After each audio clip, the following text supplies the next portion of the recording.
your name and what you do. Yeah. First time. I'm getting this before that. My name is Darnell. I'm working at the assistant school at Lake Washington Prep High School. All right. Well, welcome. We will we will allow you to share any, something else later. I'm going to turn this meeting over to you, Linda. And So you are. yeah. All right. But before I do, let me share that I was just on the phone with Elizabeth LaCruz regarding the report. Okay. And I'm trying to get the report. Okay. She kind of led me through some things, and I was trying to do that. And through Jennifer's finding, I do now understand that underneath all of that was a ravine, and in the 1960s. I read that off of your finding, and therefore I'm pretty sure that below it is contaminated. And I don't know circumstances of how it rises to the top. But right now we're more interested into the mounds of dirt that's been piled over there. Yes. And that's what I'm trying to get the report on. And I did ask her about sending a representative out here again to talk to us regarding the removal of those mounds and just where they were headed. That's the project on Western and 120th, where they used to have those containers. And they left, containers left, and the people got the word that the lot was empty, and people just started dumping dirt, even dirt from the cemetery. And I have to fill out a field for more information, and hopefully we can get the report. And I also asked her to send her representatives again back to talk to us, Salazar and the other lady, Rashad, yeah. Treasurer Linda Anderson, From the trust. Secretary Okay. Beverly. Beverly. Yeah. Matthew, you want to do that? Yeah, well, I'll work with Jimmy so that we can print out whatever. If it's not too big, we'll print it out and bring it for the next meeting as well. The task force, we thank you from the bottom of our hearts for you coming each week. And all the things that we do is recognized throughout the city and the county, and it's been duplicated. We are ongoing collaborating and working with the Community Action for Peace for the West Athens District. I want to congratulate Mary Lee for getting her articles of incorporation for a nonprofit done. Get down. Love it. So one of our outcomes is to help build capacity within our group. And so her next step is getting that nonprofit with the IRS determination letter. So hopefully, like us, it'll be done in the next 2 to 3 months. Mm-hmm. So we're going to support her with the filing fees because that's about $600. So we want to try to minimize the barriers we have and support her in all the amazing work she's doing. So thank you, Mary. You legit now, okay? Yes. Beverly, you look beautiful. Oh, thank you. Oh, thank you. It is. Thank you.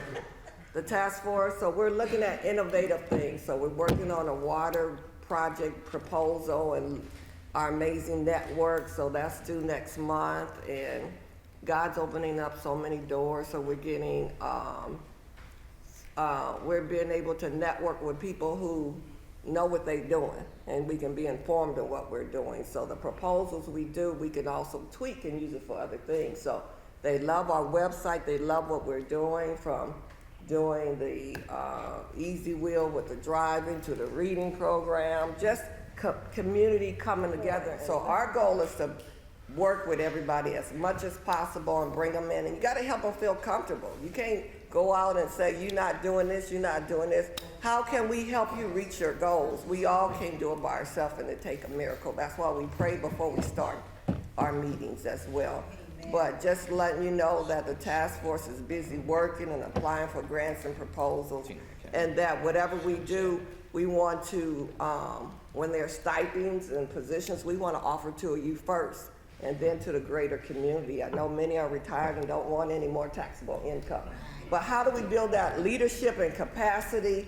And you have a whole lot of brain trust.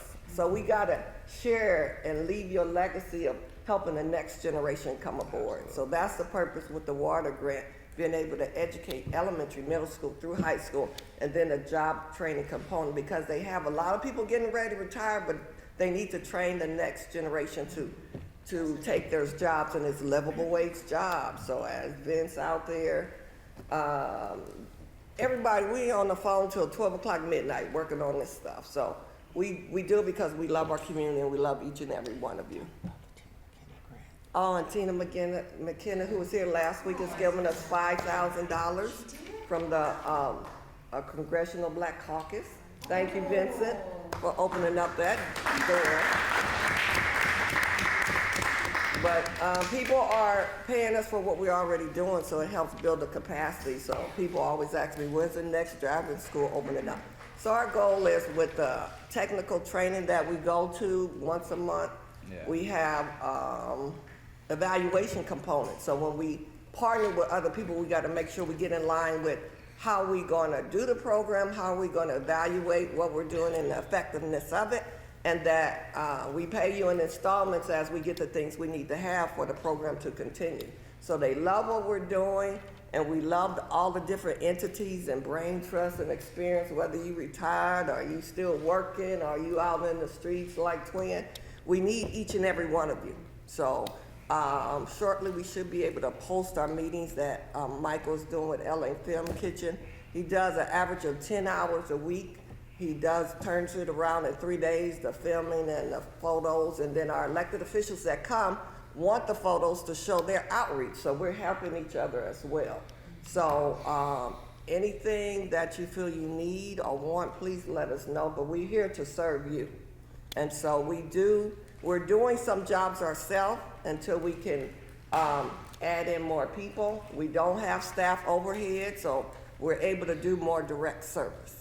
Okay, but we're open book. Any questions you have, please let us know. Transparency is a must. Yeah, and we have the beauty of one of our board members is also a consultant and grant writer, so he's always writing things for our community as well, you know. Yes?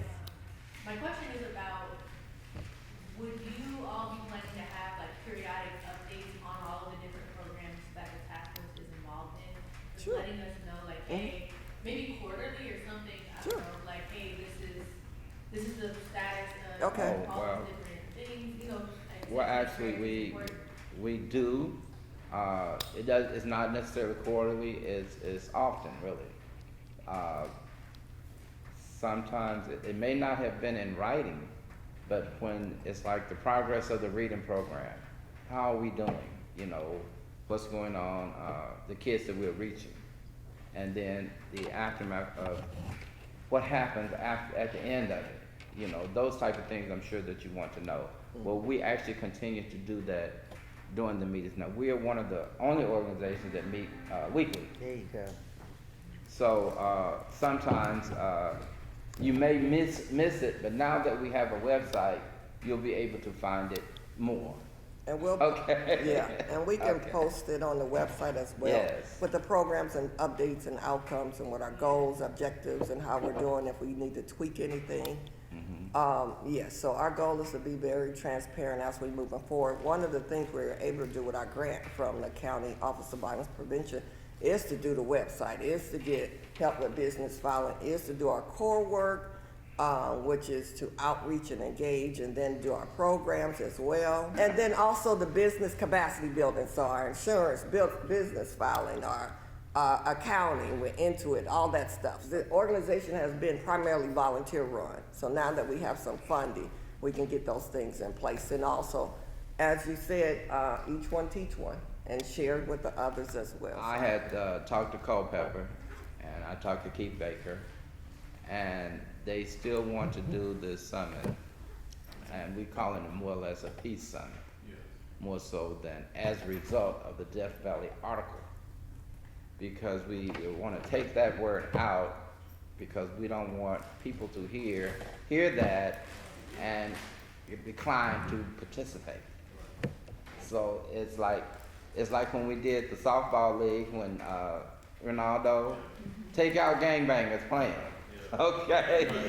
If you want people to come and watch, take that part out. Just say you are putting teams together. Everybody don't have to know they're ex-gang members. But the goal is for camaraderie. Yeah. You know. I agree with you. Okay. 100%. Okay. I see that the cap is starting to fall into that systemic Department of Public Health system that they have, and that's what I'm afraid of. It's always been kind of like transparent, but the more and more we gain the traction, the more people involved, I start to see the systemic Department of Public Health system coming into play where they want us operating the way they want to. And I think we're getting to some dangerous ground where it should be community oriented. Right, You know, right, where right. it's tax, like we're part of the capital, we never let them forget about where it starts from. That's Without right. the Westmont Task Force, we wouldn't have no cap stand committee, we wouldn't have no we wouldn't have none of that stuff. That's right. So we gotta be mindful that everything we go here comes back here. It starts That's right. here. That's And right. this table, this task force should always have a voice and overseeing whatever's taking place over there, because this is where it started at. That's These right. constituents and the stakeholders are right here, we can start all that. Correct. And I agree, and I'm also on the CAP with Twin and Jimmy, and I'm also one of the co-leads for the steering committee through the Wooten Center. We have to control the narrative. So as we put on things, it's things we can say, things might have happened in our high school 20 years ago, and you Google the school name and it still pops up. And so it's very important on how we phrase the narrative and how we control the media. And so that's one of the reasons why we do training with, all ages as well, because we want to be able to tell our story how we want to. And so as we work closer, everybody want to work with Washington, but some say, oh, it's wonderful, some say it's hard to get into. So we got to bring each other together and see where can we help them right now so they can continue to do the things they need to do and we don't get in the way. How do we help them reach their outcomes, whether they're going through accreditation, whether they're missing teachers? How do we come and get volunteer TAs they need, whether it's people being at lunchtime nutrition, before school, after school welcome, saying, how are you doing, have a good day. I know we did at Crenshaw, we just told them, thank you for coming, you look good today, have a great day, validating our kids, because too many kids feel like they're not heard, not seen, or you don't agree with their gender, and they're committing suicide or taking drugs. Absolutely. We do not, once they're gone, we can't help them. So we have to take them however they are. Many of our kids, foster care, caregivers, all over. Can you imagine if you didn't have a stable foundation, where would you be? So we got to keep them in school, graduating, because if they're in foster care, they're a ward of the system, and they are independent, and they get all the financial aid. It's a lot of perks, but we got to keep them sane and keep them optimistic about what their future can be. Yeah. I had kids worrying about if they're going to have a home, lights. One of my students didn't have lights, so he had to do his homework at school. Right. Or they had Jimmy, the next door neighbor's lights, so he can have lights to do his homework. He had to go around the Coliseum picking up cans with his mother. And so some of our kids, that food insecurity, housing insecurity. Everybody in this room blessed. We got a place to sleep, we gonna eat, and we know we ain't gonna be homeless. So when those basic needs are not met, it's hard to be focused on education. And so we wanna always stay respectful, speak from the heart, and be lean and spontaneous, but be open to new ideas and different ways of doing it, huh, Dr. Culpepper? and I have to thank Dr. Culpepper for taking my call when I called. And we working on a VCAP, virtual community training for our community, so they can look at resources, research, and the contracts, a million of contracts coming down the pipeline, and train our community how to look at what we have, what we want, and negotiate with our politicians, neighborhood councils, and the business, so we can get the things we are missing in our community. Now, is this through Wooten? That's through the CAP, Understood the cap. through the CAP. So you have perfect timing, Dr. Culpepper. So you're running this meeting. Come on, I'm gonna step back.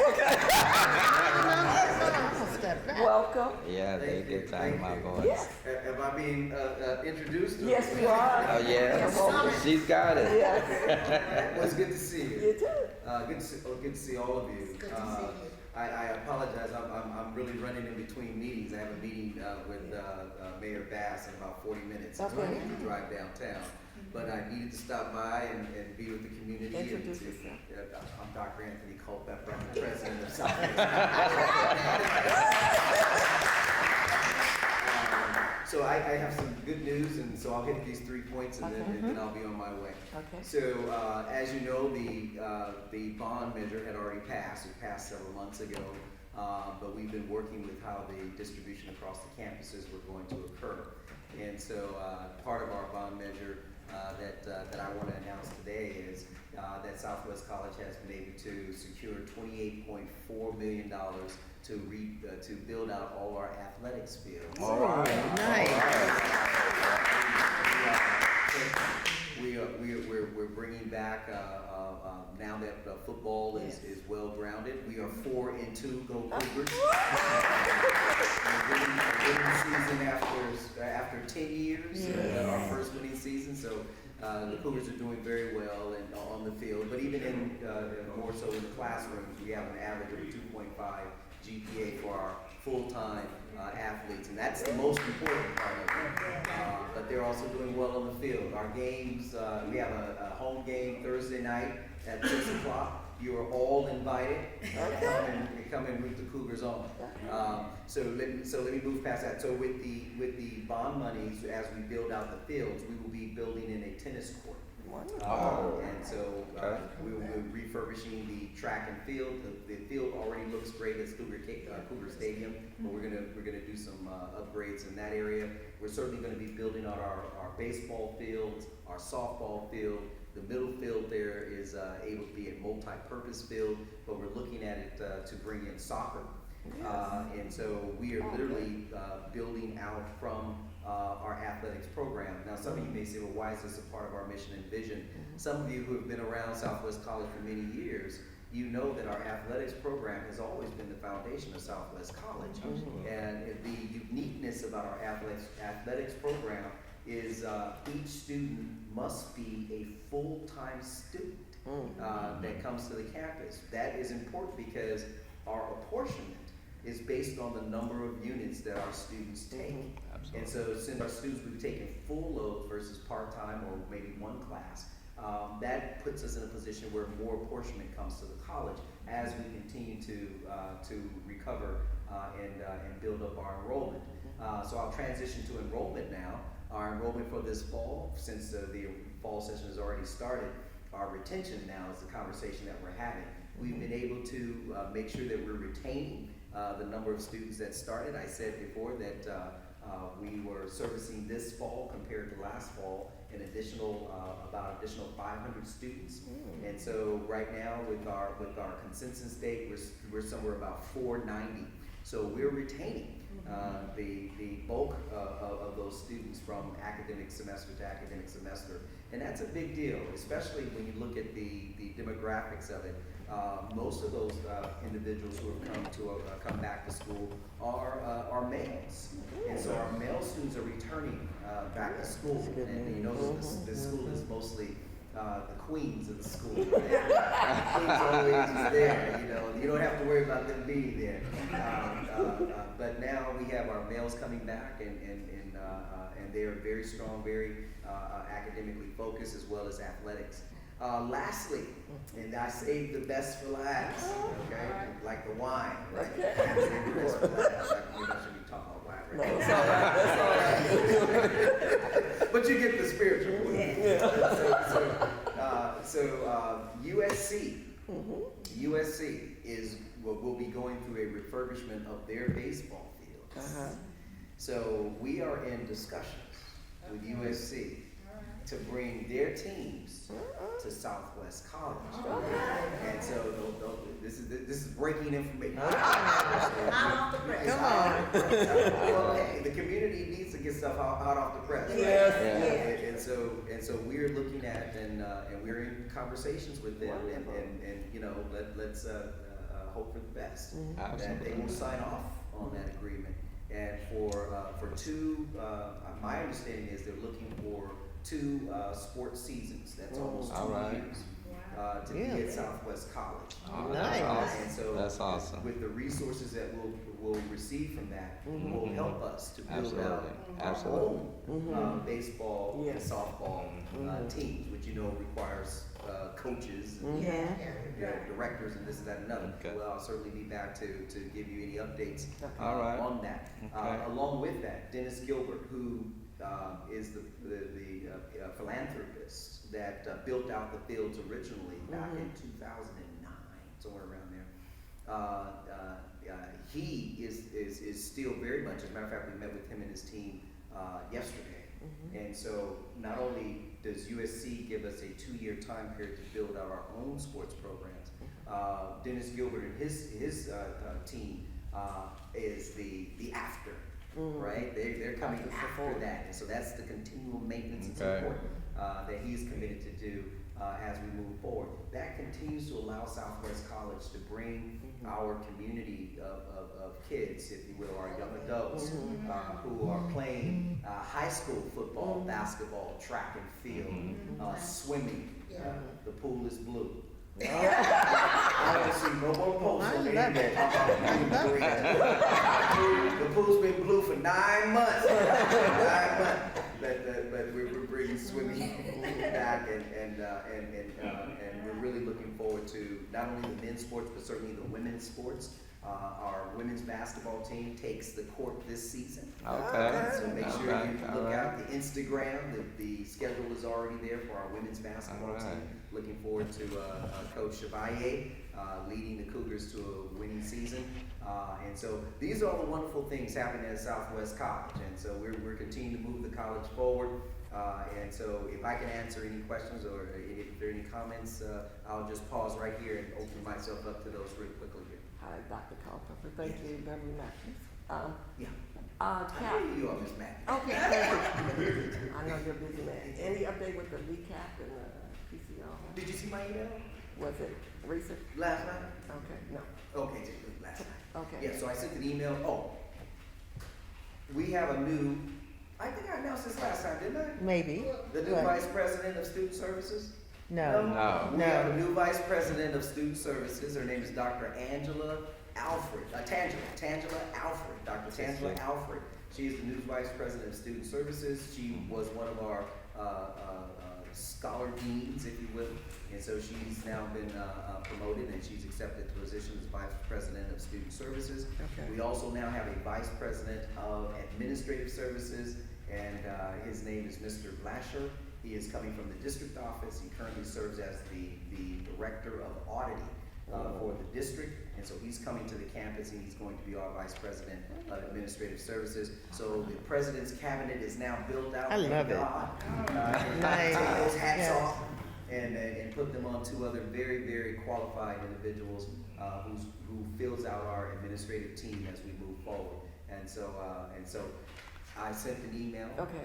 to Tangela, Okay. and I asked her to circle back Okay. with you. Okay. And you should be in that.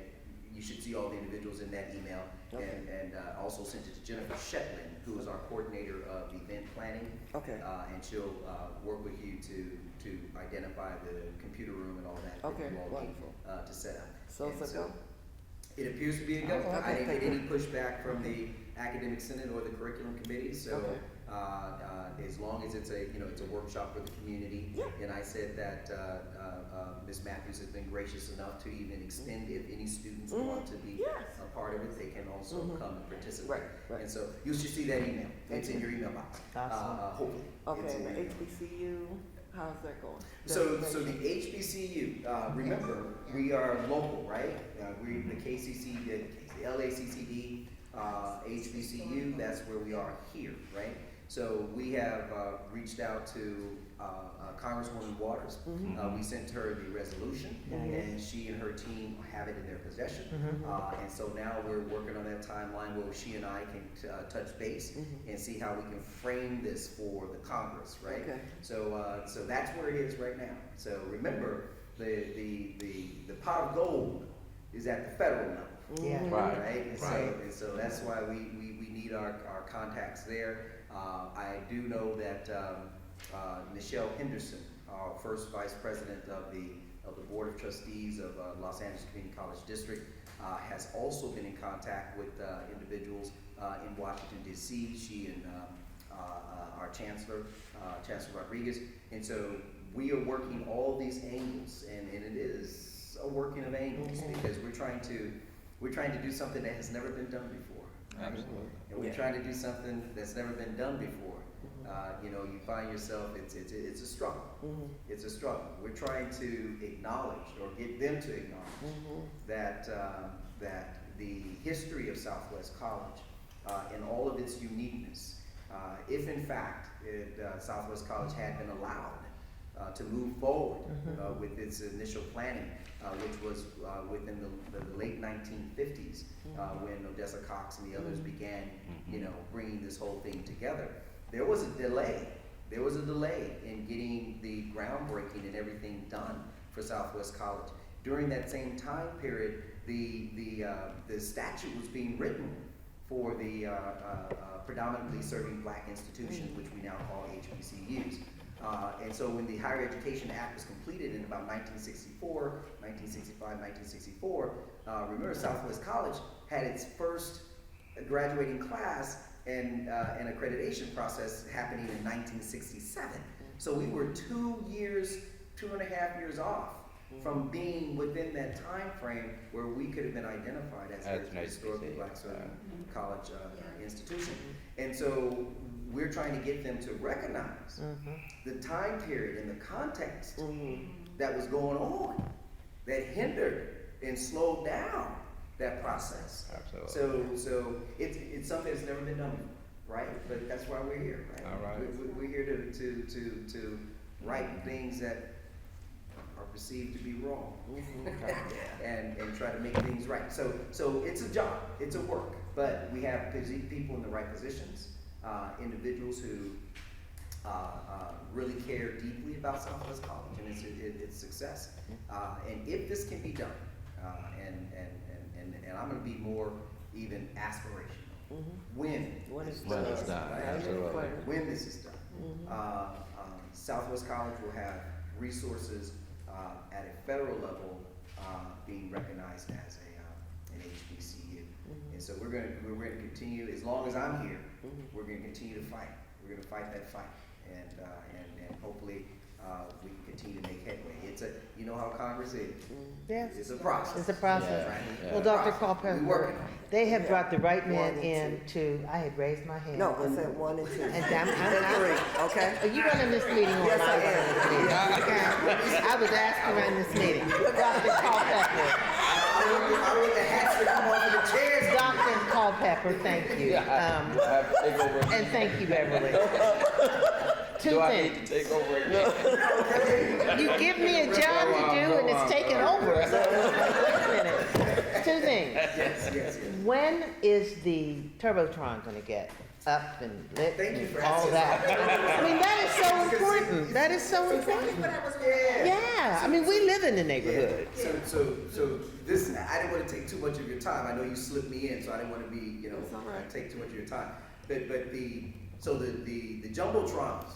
Jumbotrons, okay, We have Jumbotrons. 3 of them, right? We have 3 jumbotrons. We have one at the biggest one is at the corner of Imperial Western, right? Yeah, at yeah. that corner, right? As a matter of fact, we're working on that bus stop, because that bus stop is not like the one that's up the street on Dinker, nor is it on the one that on the College Way there. Right. Because those say LASC, they wear our Yes, colors and all yes. that. We need to get that other bus Right, stop taken care of. right. So I'll talk to our friend Miss Mitchell. And jumbotrons, we're looking at no later than January, February of this coming year. And I'm glad you brought that up, because that dovetails with the potential USC agreement. Oh, indeed. Because just imagine Do the advertising. USC being advertised. Yes, Absolutely. yes. That means everybody who Yeah. Right. wants to advertise. Yes, yes. You know, they can advertise right behind USC. Yeah. Also, along with that whole fence line, Mhm. that gray fence that Exactly. you see out there, Mhm. you know, we're gonna take care of that fence. Oh, right? this is good news. That Yeah. fence will Alright. reflect Really? our- Landscape, our Yeah. the whole landscape is beautiful though. Uh-huh. we Mhm. didn't walk that way yet. Yeah, We yeah. hadn't walked. But the whole fence line, both going up Imperial and on Western, that fence line will now reflect the Cougar colors. With all that's going on the Yes. sports side, Mhm. you know, with Yes. the baseball and all, are we going to be a contender for the Olympics to So- come and be a part of this? So here's the thing about the Olympics, you know, as much as there is a great opportunity there, they have restrictions. And one of the restrictions that hinder us as an academic institution, whatever area that they take over, Mhm. they shut down the rest of the school. In other Oh, words, if we give them the okay. football Really? field, they have to have it exclusive as the track and field for the Olympics, which means that Nothing none of else. you all can walk anymore, We we couldn't can't do play that. football, Yeah. it literally, they put up a gate and it belongs to them for however the Olympics, how long Sure. the Olympics are. Okay. We can't do that as an academic institution. We don't want it. So you know, so it brings in those types of Okay. constraints, right? And so that's where our challenge is, right? So we would love for them to, use our fields and everything like that, but we can't shut down academics Absolutely to, not. to, Okay. Right. you know, allow them to take over Yeah. in that way. But to also, since you brought me down this line, the basketball court, our gym, we have the only gym with 3 full courts within 20 miles of this place. And so the gym will be done by the end of this year. So we'll have our gym back. This is beautiful. Where the women's basketball, men's basketball will be playing. But not only that, last year you may recall that we hosted Chris Paul, who is now on the Warriors, Yeah. right? He should have came to the No, no. Lakers. It should have been a But he's on the Warriors, and but he used the gym for his basketball Right. camp. So there, once that is built out and back in, and I mean it looks beautiful too. I bet. The logos, it's going to be beautiful. That opens us up to the opportunity to use that also as a venue Right. for other sports teams that would like to. The Clippers are right up the. Right. So there's a lot Great. of opportunity here. So these are the things that we're looking at, and this goes to our fiscal focus, where we're identifying other resources beyond our apportionment to keep the college going, right? So we're looking at 3 prongs. We're looking at philanthropy. We're looking at other income sources by rental use of the properties where we can. And we're looking at increasing our enrollment, which is always primary, to make sure our apportionment continues to increase. All right. So that's a jumbotron question. Yes, We have thank you. Hello, hi, my name is Darnell Merkel. This I'm is the sorry. principal of the Western No, Prep. that's fine. Okay, did you come to our principal's breakfast last year? No. Did you get an invitation this year? I Okay. You need to come out to our principal's Right, breakfast. if you send it to me, I'll definitely come. Okay. My question, I have a couple of questions. The first one is about dual enrollment as far as our students Yes. attending, Southwest. Yes. Of course, that gets a lot of money. Right. Yes. As far as transferring, saves a lot of money as well. Yes. We haven't had the relationship that I would like for us to have. Right. I would work. Well, I tell you what, so Dr. Bradford, who is Lawrence Bradford, he is our Vice President of Academic Affairs. And as I just said, Dr. Tangela Alfred is our Vice President of Student Services. Either one of those individuals or both, you could contact them and speak to them directly. Dr. Amos is our dual enrollment coordinator. Our dual enrollment has gone up 40%, probably somewhere around there. And so we've certainly reached out to the various K through 12 institutions, feeder schools to support their requests. Talking about the athletics program, I know the basketball coach reached out to us to have access to our gym. Cleveland, yes. which is cool. Yeah. When we reached out to Southwest to use the football field for my homecoming, Right. I got ghosted. That Right. wasn't cool. You know, because now at this point, we have to go to Harbor City Right. College, Yeah. which affects a lot of the people, you know, because their parents are watching and everything else like that. Yeah. Not everyone has transportation Right. to get to the game. I get it. have a number of seniors who, their grandmothers and everything like that can get Yeah. out there, and at least they can get to the game right there. And Right. that's, for their senior night, that's really affecting the number of my students just for that group right there, so. Yeah. I mean, I know it's not nothing can be done now, but just wanted to bring Right. attention. That impacted a lot of people in the community, Yeah. and a lot of my students right now, we have to go all the way to Yeah. Harvard for our homecoming. Yeah. It's right here in the community in Southwest, it's like right up the street. I hear that.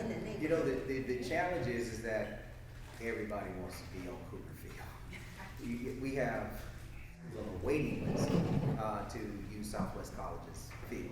So that's the issue. It's not that we don't want to be of service. We I certainly. get phone calls back. You get phone- People need to- Well, that's a problem. I didn't get trans. That's a I didn't get, no one reached out back, but then as soon as somebody used my basketball court, Yeah. I get emails and everything like that, it's like, come on. So here's the thing. So any need for facility rental goes through our coordinator of events and facilities, which is Jennifer Shepman. Who Ms. Matthews will have the pleasure of speaking to as she puts together her program.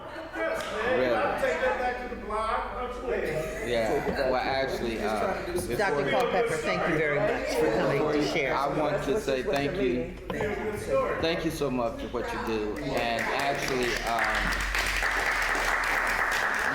you're one of the very few who continue to update us and keep us informed. Really appreciate you, sir. See, I might come here one day and have my sandals on and kick my feet up. Well, Well, you can do that too. Y'all family. that's okay too. We don't mind family kicking feet. No, just a year ago, when we kind of like boycotted the old management there, you know, the school has turned around. And it's turned around for the better because I even spoke out at one of their meetings. Southwest College was going in the wrong direction. And it was because of the leadership that was placed there.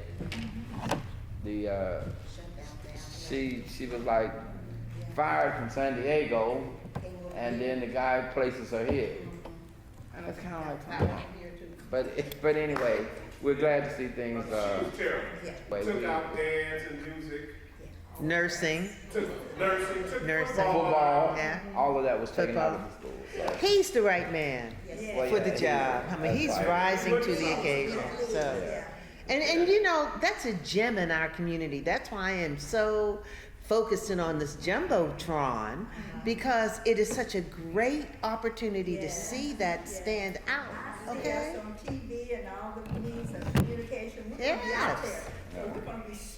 Gone, girl. Yes, you are. That's right. tell Pastor Weaver. Okay.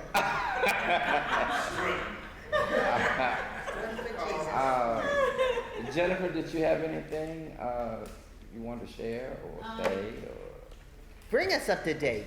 Okay. Come on, bring us up to date. Do you want me to run this movie this the next time? You got it. No, next You time got tell it. me. No, I'll take it No, next week. You got Nope. it. You got it.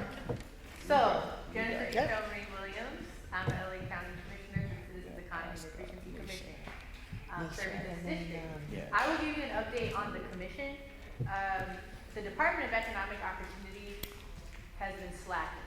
So the EIFD policy that I mentioned to you all before needs to be studied, right? There's a whole study, that's what passed. Right now, the ball is in the court of the Department of Economic Opportunities. It's a new department, and, you know, they're like, oh, we're still trying to get our, you know, we're a new department. And I'm like, we gotta get it together, we need to do this study, because we deserve investments ahead of the 2028 Olympics, right? Ahead of the World Cup that's coming here. All of these things that are coming, we need to make sure that unincorporated communities are getting our fair share of the economic development that is gonna come as a result of these events.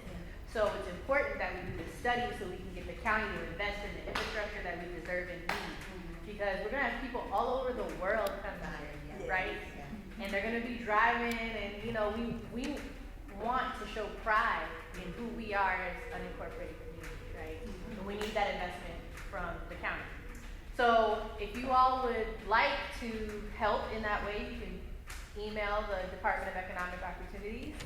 I don't have the email memorized off the top of my head, but I will send it to somebody to share out. Either send it to Arnita or Linda. Okay. Either one of us, that'd be Okay. great. We need the community to push, raise our voices and let our voices be known. That's the update on that front. One thing on that, may I ask you a Sure. question? You say the policy passed, so what does that mean? That means that the whole Board of Supervisors ordered the Department of Economic Opportunities to conduct a study to see how much money they could invest in unincorporated communities in the second district. Ours being one potentially, right? So if we don't get this study, no one's gonna get the money, right? So we need y'all to like email, make phone calls, make our voices heard. Again, we'll be competing against other unincorporated communities in the second. For this money? Create a script for us. No, do you have a template? Do you I have a don't have one template? now, but I can create one. Why don't we do that? Why don't we create a template so everybody's kind of saying the same thing? And I would bet we would be able to get just like we did for on the container. Yeah. Right. You know, Okay. I can do that. would you do that? I can do that. Okay. So that would be good because we need them to get this Yeah. together. Trying to think of other things. So I know I did put in a public records request for the soil testing. My internet's not working here. I don't know if that's just me, but I was trying to. Okay, good. This whole time I was trying to pull it up. I can look for it again and send the number. Well, I'm working on that too. Okay. You know, trying to get that report ready. Okay, but I believe they said they will only share it through public records request. Really? That's what they said when they were here a couple months ago, which is why I put in the request months ago. So I can share the numbers Well, so that you can she pull was it up. trying to direct me through it, and I was outside trying to do that. Oh, okay. I couldn't finish. Okay, well, then that'll be 2 public records requests. I'm saying I can send you the number, so we don't have to duplicate it, right? Oh, well, either one of, well, I mean, it can come from, well, they're individuals, so I think mine was anonymous or something Mine like that. too. Okay, well, then it doesn't matter, let's Right. just get one. Yeah. We can still do it, so, Okay. you know. So the number takes you where? The number gives you it's a reference number to your request for Oh. public records. Right, Okay. right, So then when you okay. log back on, you wanna check the status, Mhm. you can use that same reference number and it'll see if Absolutely. there is. Okay. Yeah, I was trying to get the reference number. That's what Ah, I'm trying but to she's do. already got it. I've got one, but the internet. You can't I get it. Okay, yeah. well, see, I didn't even have the reference number. Right, I got you. So I'm happy to share that. Please. Okay, taking off those hats and speaking politically, Uh-oh. things are going well. You all know, I'm a first time candidate. I'm not the establishment candidate, but I think that's a positive thing. And I'm happy to say that the first and only Democratic club that has endorsed in this race endorsed me. Is that And that's right? the Women's Democratic Club. And it was me and Michelle Chambers, who you all have heard speak. We were the only ones who sought the endorsement it's the Women's Democratic Club for all of LA County. And they endorsed me. So I'm really proud of that. I'm proud of that. So I just wanted to share that with y'all. Also, Miss Arnita hosted a spa fundraiser. Yes. And it was great. It was amazing. All right. There was an Emerge California assistant. Emerge California trains Democratic women to run for office. I completed that program last year. One of my Emerge sisters who lives in NorCal, she actually came down to attend the spa fundraising. Her daughter goes to UCLA and was like, hey, you want to get involved and connected in this campaign? Her daughter graduated from UCLA with a public health policy master's with a concentration in community engagement. And so I connected her to Josh, the guy from UCLA who came and presented. I was able to make that connection. We were able to make that connection, right? So hopefully something will come from there. and we have people who want to do good for the community who are Absolutely. being connected. Good So job. Josh. those are my updates. Thank you all for the support. Thank you. Okay. I'm raised. I will answer that question. Okay.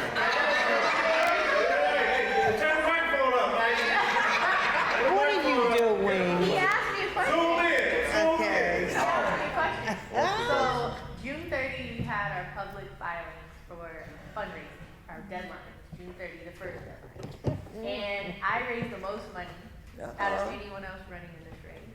I raised almost $105,000. And these are publicly available filings that everyone should look into.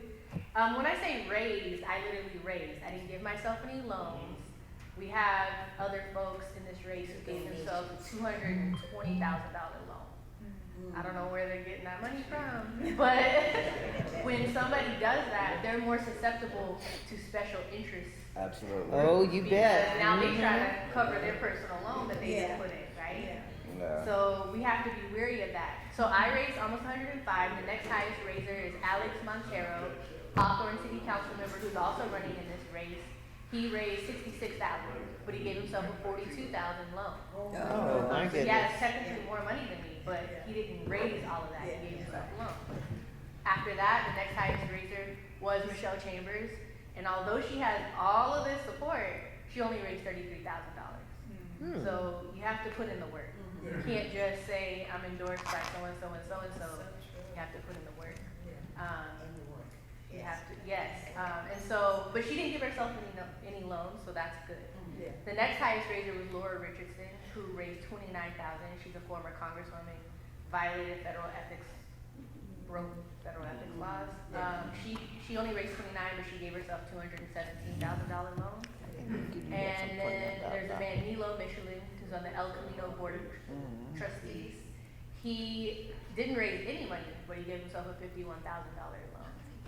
So those are the results of how much money How do you I get, raised that I will share publicly. Okay, all right, yeah. goodness, how do you get loans from nothing?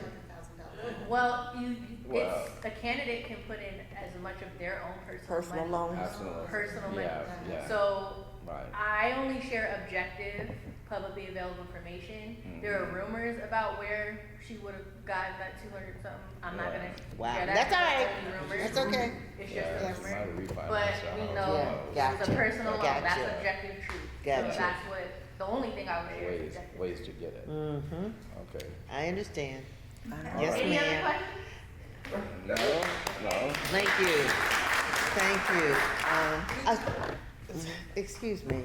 I'm sorry. I'm so sorry. You know, when I have a strong black woman, okay, who just doesn't understand protocol, okay, you know, I was getting ready to, if it's I'm sorry. okay with Yeah. you, may I ask permission, you know, to ask Yes. Mr. Murphy to come up and Thank you. share some We things here, with we us. here. Girl, I love you. I do. What do we have going on at the prep? Like I said, our big thing this week is our homecoming. We're having, like I said, unfortunately, it has to be at Harper College, but that's going to be this Friday at 7:30. We play, I believe, Vermont at that game. We also are having our homecoming dance. That's going to be at Chester Washington Golf Course. Oh, That's okay. going to be on Saturday, I believe. I think that dance starts at 6 o'clock. So, Might have to go to like that. 6 Uh-oh, come on now. Yeah, you know they always serve dinner, so that's always a good thing. Other than that, we're just wrapping up our 10-week testing, so I mean our 10-week grading period. So Okay. we're going to be interested to see what our grades going to be looking like. We just wrapped up most of our I-ready testing, Okay. which is pretty much the district-wide thing to test students to see Right. if they're at least at 8th grade reading level. Anything below that, then there's an issue. Even though everyone should be higher than that. Once it's just 8th grade, they don't test it like that. So Yeah. but that's in reading and math. So unfortunately, a number of our students did not take the testing serious. Right. You know, we have some students that you know are very bright, but still testing Sure. at Kindergarten, third first grade, yeah. Yeah. So what do you do, I'm sorry, so when that happens, how do you overcome that? You know, when they do have the ability to do well, but they opt not to, they just take it. That's one of the challenges that we're facing, especially when we do our data digs, going over the data. Mr. Booker, my principal, and the rest of our admin team, we're trying to look at ways. One, I think the best way to do is be transparent with the data. I know I've talked to a number of students that I have relationships with. I'm coming to the side and like, look, you're at kindergarten level. Like, you better than that. You know, I also explained to them what it's like when we go to a data dig. I mean, all the degrees that I have in the world does have no effect when we still go up there and then they show the data for the Asian American community, and the white community. Yep. And then when it gets to blacks, particularly African American males, it's at the bottom. And I tell them how I have to feel personally. Because I know I'm smart, but they're not looking at me as Darnell, they're looking at me as a black man. And your data affects me. So I let them know that way, how it affects me, how it hurts me, how it's sad. You know, and how you better than that. Kindergarten level, like seriously. We're in the classroom so much more now, evaluating teachers, making sure that they're teaching state standards. Not just in the classroom teaching anything, live. Had to download the apps on our phones, so when we go into class, we're looking exactly to see if that state standard is exactly what's being taught. I went to a pre-cal class, it's teaching area, that's the 6th grade standard. It was like, we can't teach our students this. And he's not from the country, so he wanted to proceed to try to go over the data with me.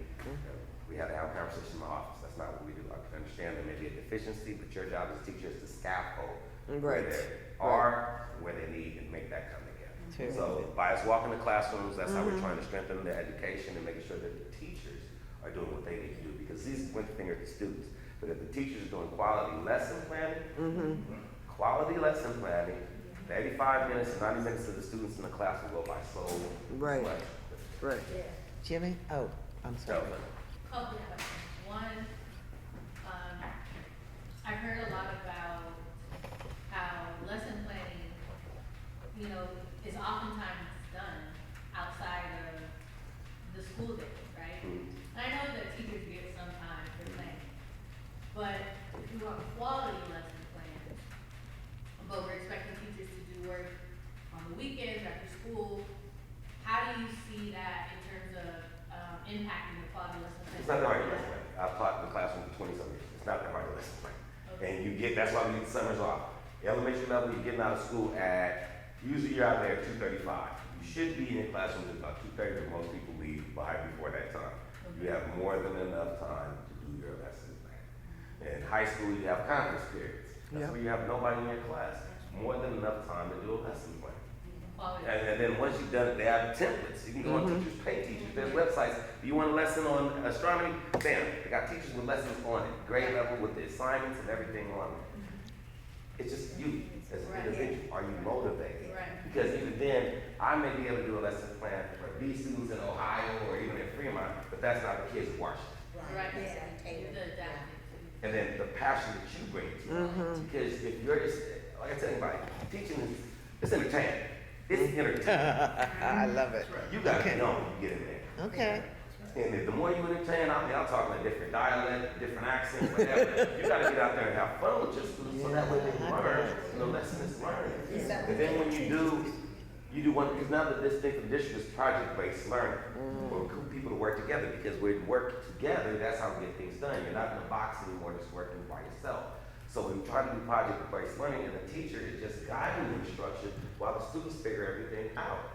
I don't want everyone, if I'm doing something on Newton, I don't want everyone to get the same paper on Newton. No. When I did that with my class, I want you to find out something different. I need you to be TMZ. Find out something I don't know. I want you to tell me what Isaac Newton's dog was.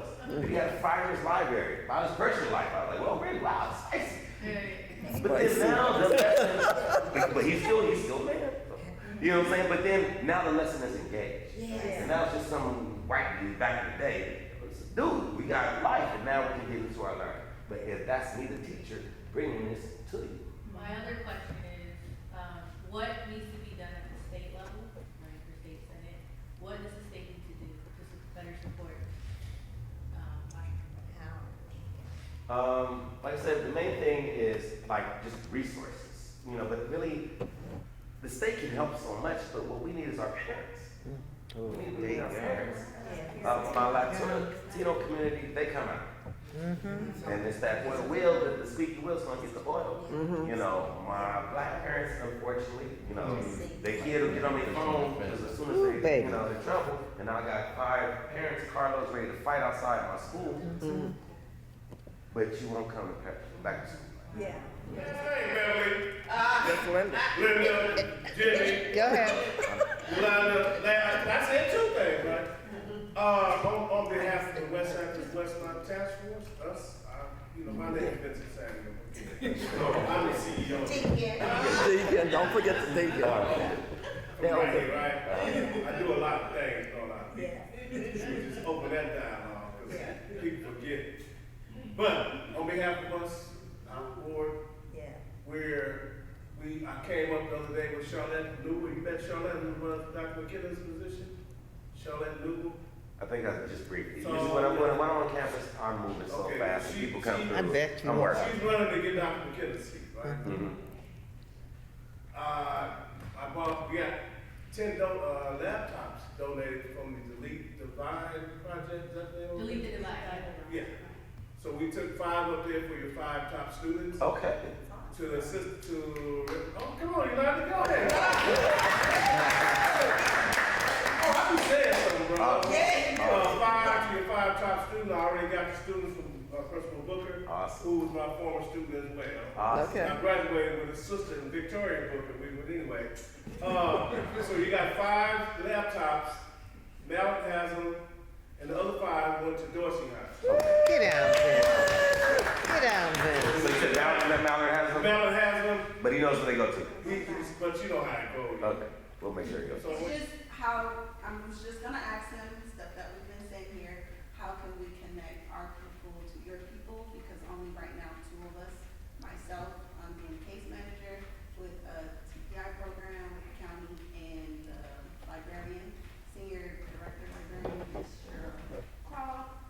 We're connected right now to the senior advisor and helping the book club, those students who want to increase their reading. They opt in and they participate in that, but we're trying to figure out how we can further add those, as you say, resources. Where it's boots on the ground, this guy right here, plus behind him, usually it's just short little me, but it's I would say a family of men that can support. Right. More men. And that's why like I say, I didn't have my card at this time, my bad, but I'll make definitely sure we get that, but we'll have this data now. We can look at the data and know where we're at, and see, start looking at where we need to start attacking it. You know, one of the still things that I find is the most problematic when it comes to students reading is in the primary base, they did not establish good fundamental Right, awareness. right. And when we used to at LEC, we have to have this program called Open Court that was really strongly based in fundamental awareness, and then they took that out, and that really impacted students. Okay. Yolanda. Oh, okay. Wow, so much good information. I commend you. You're doing a wonderful job. It's so wonderful to see a man like yourself to go back and give. I Oh, yeah. love seeing that. And I'm one of those persons, I like to help kids. So I know that when it comes to those tests, there is anxiety because I used to spend time tutoring kids. So that's an area. And how can the school help the children with that? They may not say anything about it, but when the anxiety rises, it's very hard to comprehend or answer those questions. Right. What I say to that is, it's got to be the mentality. Working at the elementary school level, whenever it's testing time, they tell the kids, you know, make sure you go home, make sure you get a good breakfast, make sure you get a good night's sleep. You know, I'm going to do my best. I'm going to give this, that. That's for every day. You're creating anxiety because the teachers run around every day. They make sure test, admins run around making sure test kids. Like, we create the anxiety in a sense, and then they feed off of it. But then it's so high stakes for us, it's kind of hard not to, because if we don't get even if we don't get our kids tested, we get sweated. Our kids don't test high, they get sweated, we don't test them as well. I mean, every parent has a right to exempt their child from state testing. I did for the longest for my kid, because why? I care more what you did in the classroom, because also that's a crutch for weak teachers to base your kids' grades. You know, they won't say it, but they do. So I never let my kid do standardized state testing because I didn't want it to have anxiety. You know, it's time to test your test. You know, so if parents exercise their rights more as well too, then I think that'll help as well. I mean, when you say the word test, everybody's just like, I mean, no one says test, yeah. You know what I mean? That's just ingrained, you know what I'm saying? And when they can't be off their phone for more than 5 seconds, you know, these kids are a lot different, you know, than you or I, you know what I'm saying? You know, and even then, you had a pencil. in your hand when you test. Now it's screen. Okay. You know, and like a lot of stuff we just, because it's all new. We have to change how we learn and how we did, but we have to kind of tweak that on how can we best help them. I was concerned about my son's grade. I went to the school. If he came home and didn't have one homework 2 days in a row, I was at the school. Parents It's a have to new get day. involved. It's But not we've only got on to the teachers, educate our it's not parents only on the because we have teachers. walked away from what's happening with the school district. Because so often we come in the office and the office staff would let you stand there like you don't exist, and they were not helpful and supportive. And our black parents said, oh well, and especially if it was middle school or high school. So the parents just went, we've got to get our parents back in education. Yeah. Okay. How to support their students and what's really going on, that our kids are not learning. Right. They need to know that. Right. And One I think more- we'll one more do question. With that is more with our BSAP counselors, the design for that. Right there. You're just gonna have to come back. I know, right? I'll be You back. are just going to have to come back. One more question, and Jimmy had it. Oh.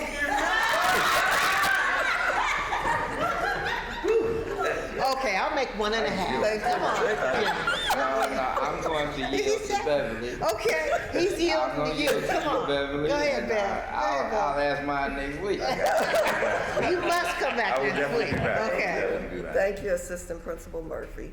We need to bottle you, because we know, Yeah, see that I know energy. working with principals, they used to make it uncomfortable for teachers. She would do multiple classroom visits to make sure they were on point doing what they're supposed to do. And she taught, several of them taught, first period to see what their teachers were experiencing. Have you thought about recording yourself with professional development so they can view on demand when you have to talk to them about how to do it? Well, I mean, like I said, just because you have to get their permission to record them, because you can't record them. No, I said record you on how to do it. Oh, I would be definitely down with that. Okay. You know, I mean, like I said, I love teaching. Because we need to bottle you. We can And tell. like I said, that's what I figure anybody should do. I mean, if you want to give me a lesson, I can do a lesson in a water bottle. Yeah. Like it's no thing to be the best lesson in the world. Okay. But I think every teacher should have that mentality. But that needs to be documented and recorded for Washington and other teachers as well on the right way to engage our students. Because when they're unfortunately, dealing we with just want to someone. give us the PDs and they give us the teacher. So- it's not us. They don't have Jamal who has Yeah. to get up and Yeah. move around. But that's why you incorporate that lesson as well too. Right. Are Like I you said, open to just doing time, that? Are you Oh open yeah, to that? definitely. Okay, definitely. good. I will be back next week. So Okay, that way- and then Okay. also, I'm familiar with iReady. Are you using just assessments on individual lessons with the iReady? How do you use iReady? Because you can go in the background if you're using individual assessments and upgrade the rigor. But like you said, our students are not taking it seriously, so they can be in high school and test first grade, third grade. And so it's Because a lot of teachers are using the iExcel. iExcel, yeah. So you're using iExcel, then you want to put them on iReady. It's too much. It depends on how you want to use iReady, because it's a lot of reading. You got to stay focused, and the kids don't take it I want seriously. students to 'cause get back to having books. yeah. Get back to literature. Okay. Have a book in your hand. You gotta call them, you gotta outreach, you gotta be out there in the morning when they drop the kids off, when they pick them. You gotta build a relationship with especially parents of color so that they can understand their responsibility and not just dropping them off and picking them up when you hope they graduate. So you know that last week I reminded everybody about the NAPI for the Be Free, Black Empowerment, Fathers Reimagining Early Education. We talk about education, college education, high school education. Now we're talking about the little ones. How it's so important that daddies, uncles, grandpas, men get involved with these children. Males get involved at an early. Yeah. Yes. And a neighbor, you're right. Anyone who cares of the well-being and the education of children. And we're talking about reading books. Read, children. With preschool, start reading, read, teach the children to read at an early age. So Ethel says I drag her to things. So I was on the committee on this Sunday, and of course I dragged Ethel too. I said, look, after church we getting ready to go to the nappy and we go work out, Poor Ethel. volunteer, whatever way. So we served the food. We were just raffle tickets, whatever we had to do, it really was not well attended. There were very few men. It was an excellent I program. bet. Food was great, entertainment was great, That's my speakers bowling were night. great, but low in attendance. Yeah. We have to inspire our men to be more involved in the welfare, education of their children. And so that was our takeaway. Did you take anything away? Yes, I was saying, he heard me, I was saying that the men were more interested in watching football. They're interested in all these other high-paid, money-making people, but what your child gonna make? What your child's gonna do? You know, your child gonna be out there doing Stepping minimum on work. toes. She dragged me there, but once I got there, boy, I was on board. And then I have two boys going to Washington. So, you know, and one graduated highly, he's been here, you know, Lawrence. Yeah. And so we're proud of our black children, and I don't have to birth them. I'm proud when I see a black person standing tall. That's my child. Even though I didn't bring it in. Wow. Well, I think it's important on an ongoing basis if we see you, hear you, because the investment that you make every single day, because your energy is inspiring. Your energy, it is infectious. And today on CBS, they highlighted Dorsey High School on this AP program that they're doing this pilot. They're doing this pilot, and they had they're bringing back Black history into the schoolroom. And it was so, I mean, it just made you feel strong to see our children. And these were white kids, black kids, and Latinos. And the teacher was on point. I can't remember his name. I wrote it down at home.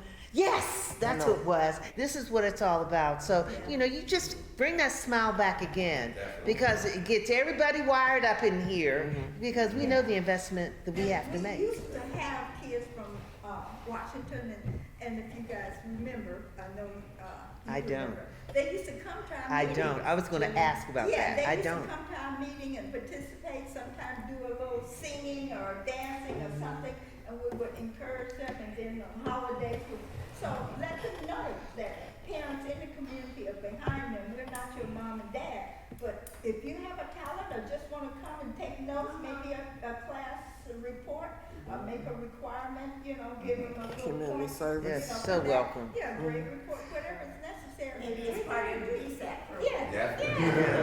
Yeah. Well, in closing, I'm going to say one thing. I'm going to say, Giveaway on the second and fourth Saturday at the church. at the church, it's Food, oh, yeah. Atherton Baptist Church. The address for the food giveaway on this Saturday from 10 a.m. to 1 p.m. is 11509 Casimir Avenue. It's in the Casimir Casimir Ave. Avenue. It's in the annex house, because our parking Right lot behind is the being church. resurfaced. 11509 Casimir. Yeah, Casimir Avenue. Okay. It's in the city of Hawthorne. That's Hawthorne. Right by these off the pier. Where, babe? Right behind DD, right behind DD's on Imperial and Crenshaw. Yeah, Oh, that's the first okay. street. I know where that is. I That's know the where first that street. is. You make a right if you're going eastbound. You make a right on the Casimir and you go right there on Casimir. Okay. Then we are going to be having our holiday celebration, and it's going to be spearheaded by Miss Latan. And drag. And Ethel, you know, at least we'll have a chance to, we don't have the date yet. We looked at 2 dates. December 12th. December 12th is gonna be that date. We just need to get clearance to make sure it happens. I'll make sure there is a budget that we're gonna have for that, okay? We'll do another potluck. Oh, yeah, it's gonna be potluck. It's gonna be potluck, so next week, you can bring that information where we can sign up for what we're gonna have. Okie dokie. This was a heck of a meeting. We could get a bus for those that want to